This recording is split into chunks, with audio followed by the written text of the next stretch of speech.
the keywords. And then within those sections, you can keep overlaying additional appropriate keywords. Uh, but you bring up a good point is one of the things that I used to use a lot. I haven't been using it as much recently, but there's a bunch of PR release sites, PR Web. I forget all of them, but where you can put press releases out with the idea of reporters and journalists are going to see the press releases. However, those sites rank very highly, typically in Google. So having blog posts that you put out in the guise of a press release or in the guise of an article, and there's some of these sites even at the higher end like Forbes, ever since they got bought up by the Chinese, is there's a lot of these sites are even fairly high profile where you can get accepted and do articles. Those things tend to rank fairly high as long as they'll let you put a link back over to your website.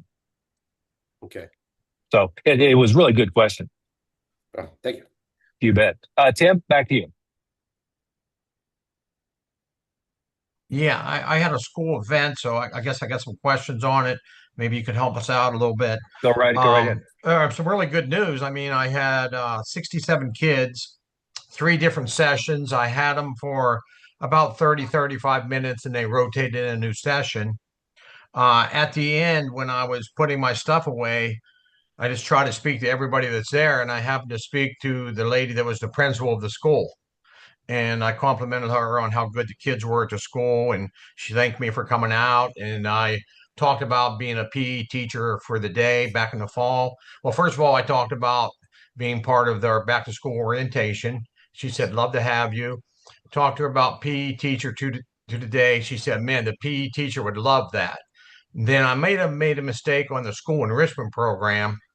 I told her that if it was either a 4 or 6 week program after school, just a couple evenings a week, and we usually charged for that, but we just donate all the money to the PTA. And she said, "Well, they would Hmm. love that." I mean, so then she gave me her business card and everything. And but the numbers on the kids were 67 kids, and I had a nice packet of information to give to them to take home to their parents. How many of those got through their parents, I don't know. But I had 33 permission slips returned. 20 of those checked yes, it was okay to call them. And then 13 were no's. So 33 permission slips out of 67. I don't know where that ranks. 20 yeses. I don't know where that ranks. And what do I do with the no's? I mean, what do I do with those? And that. So I don't know. Good day. We'll see how it pans out. I just got back. I haven't called anybody yet or anything. But yeah, just thoughts and comments. Would love to hear it. Sure, sure. As far as your specific question about stats, is the ones who didn't check yes, I'll start at the end and work my way backwards. The ones that didn't check yes, you'll get very little pushback for emailing them. You'll get very little pushback for direct mailing them. You'll get more pushback texting them, and you'll get more pushback still for calling, right? So my rule of thumb is we'll do direct mail to all of them. We'll put them on the email list. Of course, the email list has an opt-out link if they don't want to continue to receive the material. But we won't put somebody on the phone, immediately initiating phone calls to them, nor will we text to them, right? And so, just so everybody's clear on what he's talking about, what we'll do is permission slips. But one of the check boxes on the permission slip will be all the kids in the day's lesson will receive, I'll default to 2 free weeks of lessons and a free martial arts uniform. That's a $197 value. If you'd like to be contacted to schedule a time for that, check yes. And you can also nowadays put a little QR code there, or schedule your own appointment. Scan this. And so the ones who check yes, in essence, they're giving you permission to pick up the phone and call them. The ones that don't, we're assuming that's not permission to pick up the phone and call them. And when I started doing this back in the '80s, you didn't have to worry about that. But then progressively, people kept getting more and more annoyed about telemarketers calling them at dinner, and then you got the do not call list, and then it's all mobiles. And now the problem with mobiles is that people don't answer a phone number they don't recognize, so you have to deal with that issue. Now going back to out of 33 permission slips, 20 of them checked yes. Yeah, it's a pretty good ratio. I always say half or two-thirds, somewhere in that range, and you're what, at about two-thirds. So that's perfect. I don't think you're not going to do much better than that. And then when it's 33 permission slips out of 67 kids, you're at about half. I tend to focus on it should be 75, 80%. So that's a little bit low of a ratio. And what again, I'm not trying to mind read what you did or how you did it. But usually if you have a little bit more lead time, you pass out the permission slips, you see how many came back, and you have them pass out permission slips again to anybody who hasn't turned them in. You can kind of keep cycling back through a little bit and get it up to maybe 80%. What I don't want to do is then I show up and there's 67 kids and only half of them turned in permission slips. Last thing I'm going to do is have half of them sit down and not participate. I'm just going to let everybody participate. And then if they'll let me, I'm going to give them, all of them, a big packet of information about the program.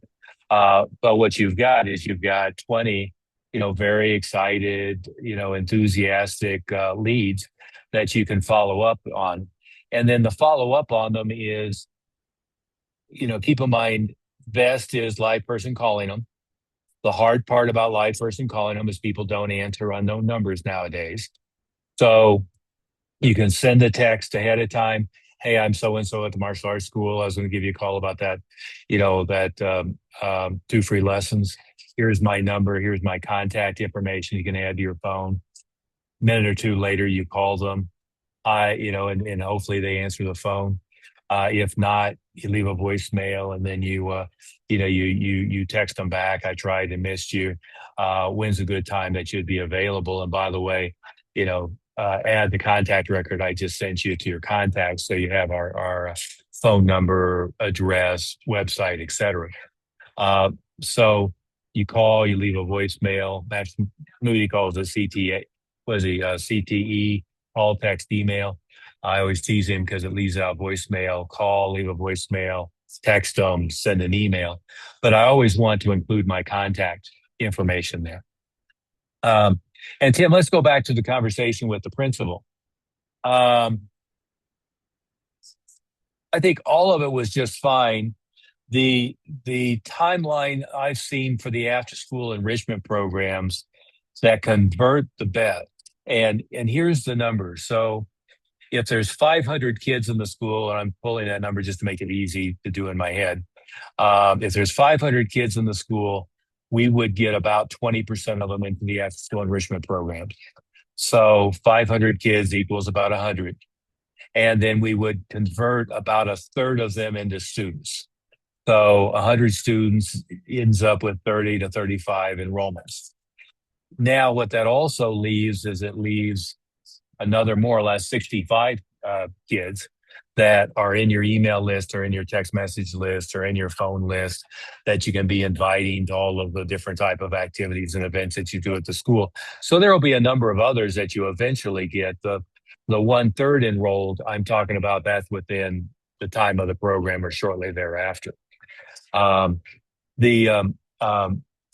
you have the ear of, in this case, the principal, who is expressing interest, always schedule a follow-up appointment, right? So, I'm right there with the PE teacher, with the principal. My next question is, looks like you're,